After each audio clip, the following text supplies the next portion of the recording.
మీరు only trustee వాటికి. ఆ ట్రస్టీగా ఉండాల్సినటువంటి సొమ్ముల్ని కూడా వాడేసి అధ్యక్ష ఎలక్ట్రిసిటీ అనుకుంటా కరెక్ట్గా నేను I'm not able to recollect అది ఎలక్ట్రిసిటీ డిపార్ట్మెంట్కి సంబంధించినటువంటి వాళ్ళ సేవింగ్స్ని అధ్యక్ష ఏపీ ఫైనాన్స్ కార్పొరేషన్ ఒకటి పెట్టి అక్కడ వాళ్ళకు వచ్చే వడ్డీ కన్నా తక్కువ వడ్డీకి దీంట్లో ఏపీ కార్పొరేషన్ తీసుకుని దీని నుంచి స్టేట్ డెవలప్మెంట్ కార్పొరేషన్కి తీసుకుని అక్కడి నుంచి స్కీములకు పథకాలు రన్ చేశారు అధ్యక్ష. ఉద్యోగుల జీపీఎఫ్ ఫండ్స్ ని డైవర్ట్ చేసి స్కీములు నడుపుకున్న మీరు ఈరోజు ఉద్యోగుల మీద ప్రేమ చూపిస్తూ ఉంటే దయ్యాలు వేదాలు వల్లించడం అంటే ఎగ్జాక్ట్లీ ఇదే.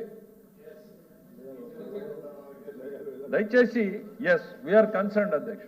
ఈ రోజు రాష్ట్రంలో ఉన్నటువంటి ఉద్యోగుల పట్ల ఈ ప్రభుత్వం చిత్తశుద్ధితో ఉంది. వాళ్ళ కష్టాలన్నింటి కూడా అధ్యక్ష అసోసియేషన్స్తో మా వాళ్ళు రెగ్యులర్గా ఇంటరాక్షన్లో ఉన్నాయి. ఎవరికైనా డెఫినెట్గా ఎక్స్పెక్టేషన్ ఉంటుంది అధ్యక్ష, పిఆర్సీ రావాలి, మాకు ఐఆర్ రావాలి, పెరగాలి అనేటువంటిది ప్రతి ఉద్యోగులకి ఉంటుంది, ఉద్యోగ సంఘాలకి ఉంటుంది, వాళ్ళ మీద ఒత్తిడి ఉంటుంది, ప్రభుత్వం మీద కూడా ఉంటుంది అధ్యక్ష.